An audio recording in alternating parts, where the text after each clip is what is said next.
I was asking JD about this. You've said that you never expected to start this lineup, but 2 years ago you probably never expected to start four guards and play five guards. Sometimes maybe you did, but what do you think? You're obviously flexible to figure out how best to use your personnel. What do you think about what you're doing now and what you did last year, and kind of how do you come to those decisions?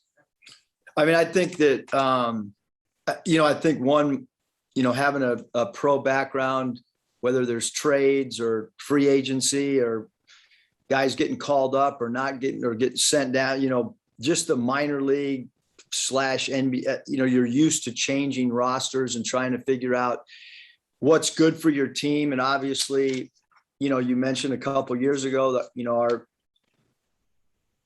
team turned into a 4-guard lineup with Adrio playing the 5, and he was really a small forward.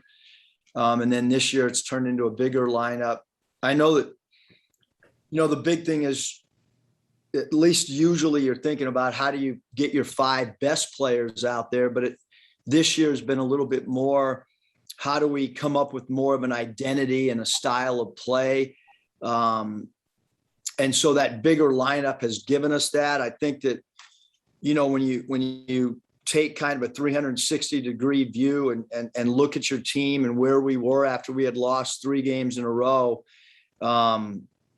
maybe, Trey Wade just kind of became a guy that wasn't, an impact player, that we didn't really have that piece figured out of how he would fit with the other 4 guys. And, he's been real critical, to us in a lot of our defensive situations that have happened over the last 6 games as we game plan and prepare for an upcoming opponent.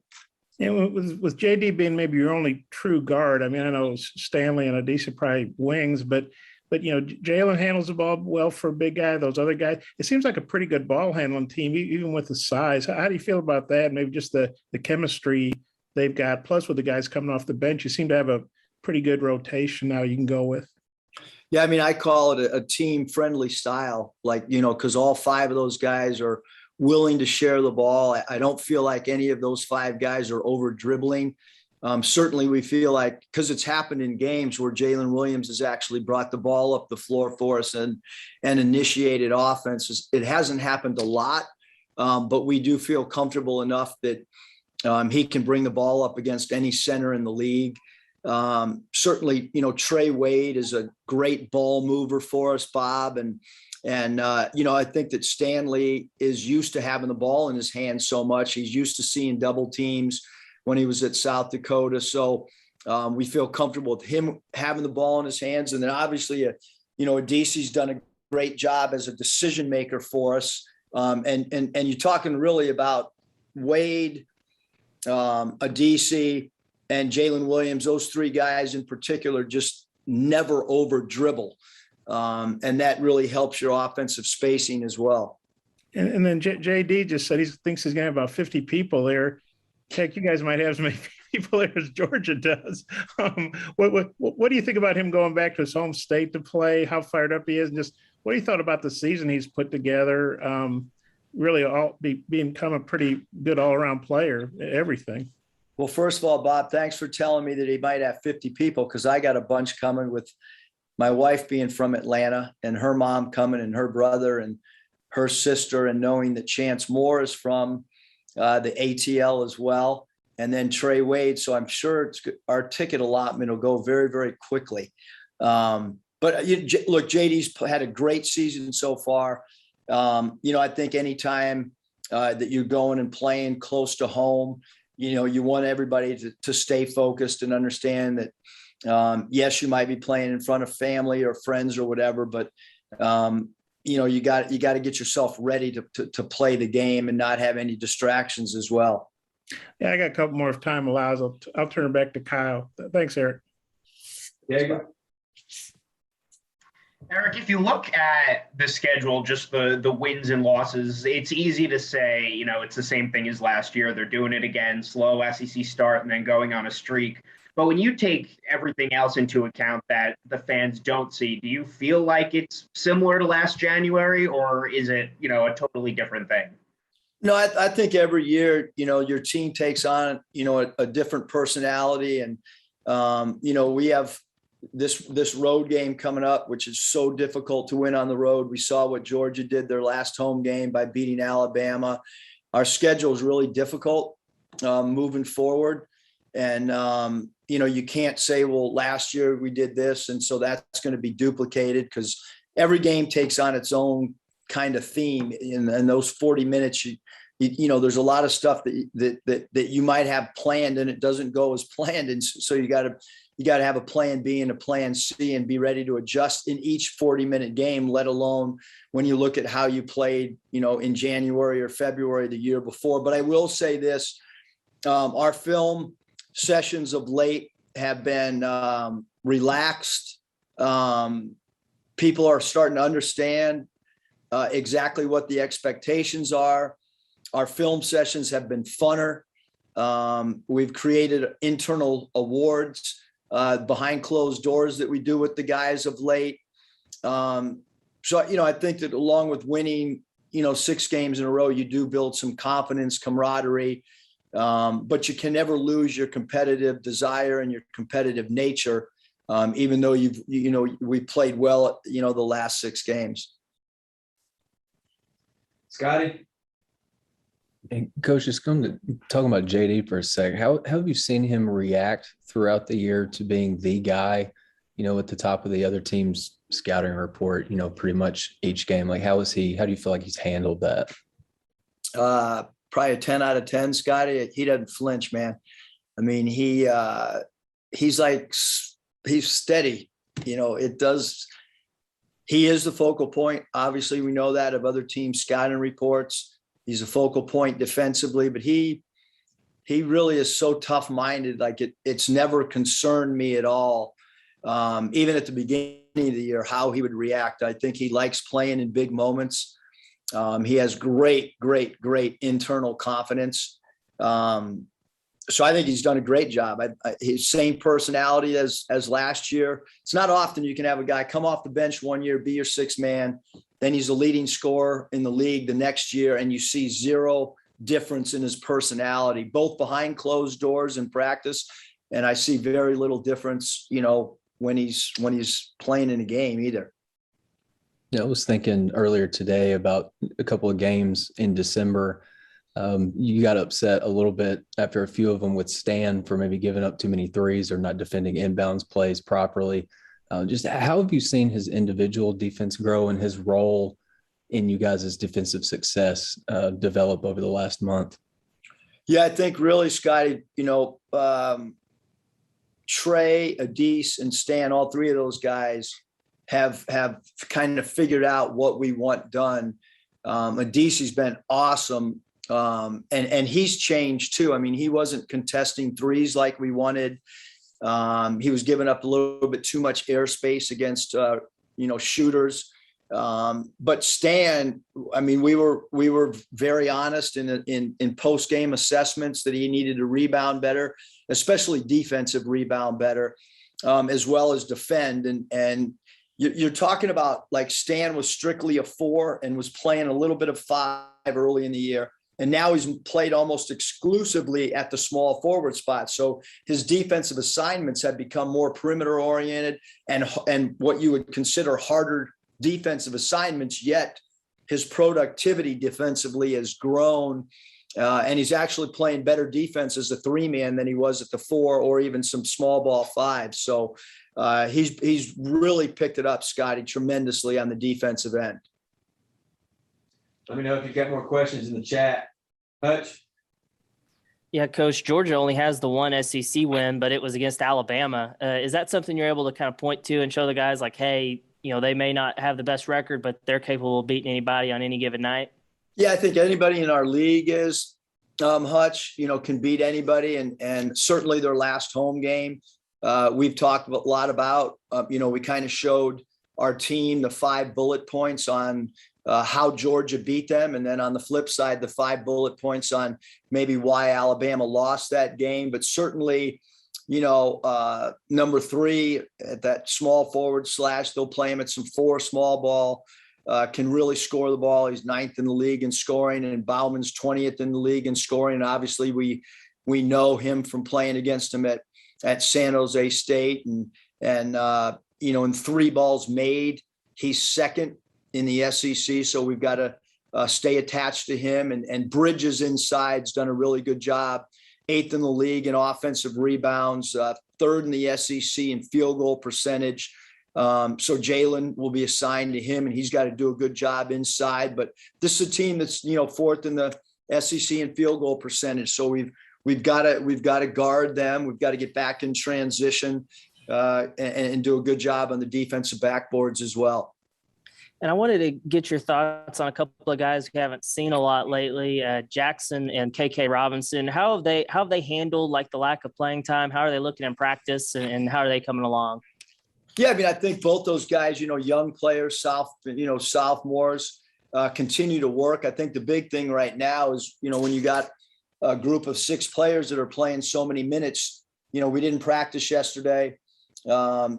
How much are you going to do today? And then probably not going to do much, tomorrow other than mental reps. So it's important that those guys continue to build their confidence up, both externally, meaning the coaches, staff, as well as internally. And you got to get extra work in, obviously, if we're, coming into February now and practices aren't going to quite be as long. And certainly we're not scrimmaging right now in practice. So it's important for everybody to stay ready. So your number, when it's called, you're ready to go out and produce. And like I've mentioned before, Trey Wade got a minute. That minute turned into 5 minutes. And then before you know it, you look at a stat sheet and all of a sudden he's playing 38 minutes and starting. And so when he was given the opportunity, he seized the opportunity and the team won. And I think that's important too, is when you hit the floor, how are you playing individually? And then what is the team doing when you're on the floor? And I think Trey Wade's a great example for all the guys on our roster, whether it's Connor or Chance Moore, everybody to continue to try to evolve their game. And like I said, stay really ready mentally so that when called upon, because no one knows how a game's going to evolve or what rotations are going to evolve to over the next month. Curtis? Hey, Coach, I had a couple more quick ones on JD. Just curious, he's run into a couple games where he's had early foul trouble and had to sit. Is that part of the risk reward of being a high steals guy? And is there an adjustment that you think he needs to make to maybe avoid that without giving up too much aggressiveness on that end? Yeah, Curtis, I mean, I think that number one is I don't have the stats today after the weekend games, but I know going in, he was leading the league in steals. And so I think when you're that high of a takeaway player, there is some risk reward with that.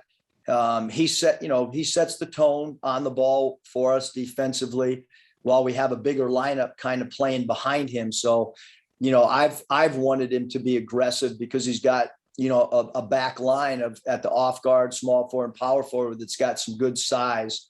But certainly we don't want him to get into foul trouble. And, one of them was on a reach/gamble. That was his first one against West Virginia. And then the second one, was just kind of got tangled up and there was a trip called, which, could have gone either way probably. But yeah, we need Jay, we certainly don't want him to score 6 straight points or get us off to a hot start. And then, because we're going to sit anybody that has 2 fouls in the first half.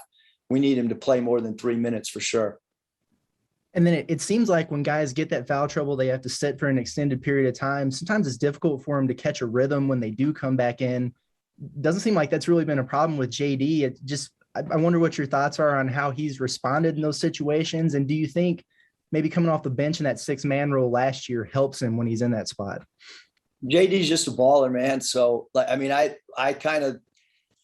I said something to one of the assistants at halftime of the last game because they asked if I thought that, he was going to be out of rhythm or out of sync. And I laughed and said, well, haven't you played pickup ball and understand if you lose, you could sit for an hour and a half and then you got to go out and try to win so that you can stay on the court. JD's kind of one of those guys that has that mentality of just let me get on the floor and I'll take care of it, what I need to take care of. So he's not a guy that I ever worry about that mentally he's going to think that he needs warm-up minutes or he's out of sync or out of rhythm. He's just a straight baller, and he just wants to play. I think he's oblivious sometimes to some of the other things surrounding him, other than I want to go, win my individual matchup and have my team win the game. Wrap us up, Bob. Eric, you obviously wouldn't have recruited JD if you didn't think he would be a good player for you, but has he exceeded expectations? I mean, he's probably one of the top, 3 or 4 players in the SEC.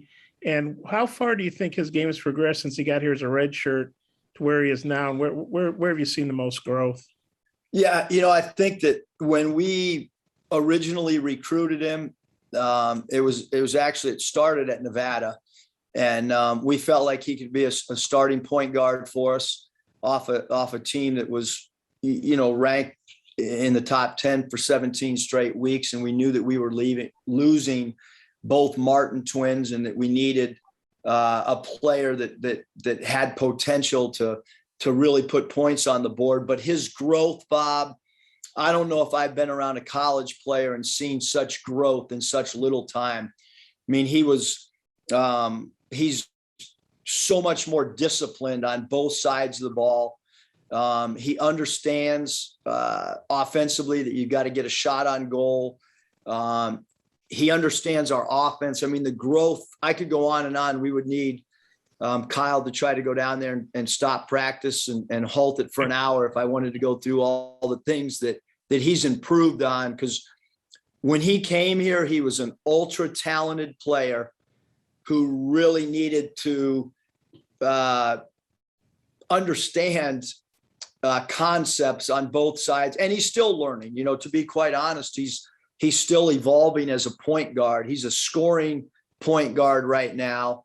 But I think that he's even going to get better and better at being a true point guard and understanding how to get some of the shots that he gets for himself, how to get those for his teammates. I think that's the next part of his evolution as a point guard. But I can't praise him enough for how much he's grown as little things people wouldn't know about, like when he stunts, when the ball's dribbled to him, when he cracks down and smashes, if Jalen Williams goes to take a charge or to block a shot, how he smashes down on the other team's big.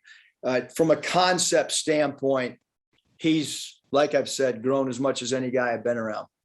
Yeah, one weather question. It's hard to believe it's so beautiful today, but they're talking about ice and snow Wednesday night into Thursday when you guys would be trying to come home. Are y'all packing extra clothes? And have you got contingency plans if you can't get home after the game immediately, like you normally would? Well, I'm hoping we get home. I can tell you that. But no, I leave the contingency plans up to Riley Hall. So if anything goes, awry, then, Riley will be the guy that will have to answer all those questions. But we do want to get back for sure. We are looking at the weather report, but we're most concerned with how do we go to Athens and get a win. And if we have to, have an extended stay there, that's fine. But I'm sure that the players would certainly like that after a win rather than the other results. Yeah, well, it'd be safe. You'd probably take another day's worth of clothes, probably. To be safe. I would. That better to not need them than if you need them and don't have them, I'm going to stick with my small suitcase, Bob, and rather than have a negative attitude, I'm going to stick with some positivity, which does not happen a lot with me, that we're going to make it back home. Okay, well, safety, that's the number one thing, is be safe. Well, any of you guys that are traveling there, same thing, safety. We want you guys to get back here safe too. Thanks. I'm sure Kyle will go down and run practice if you need him to. BetOnline would like to wish you a happy new betting year as we continue our march to the playoffs and beyond. BetOnline remains the #1 spot for all the best sports wagering action for 2022. New year and a new updated desktop and mobile wagering to sign up today and receive your 50% welcome bonus on your first deposit. Just use our promo code BELIEVE to get started. That's BLEAV. From football, basketball, hockey, boxing, and UFC right to your favorite Vegas casino games. Don't wait to take advantage of all the amazing offers available for 2022. BetOnline is the fastest and easiest way to wager on all your favorite sports. BetOnline, where the game starts.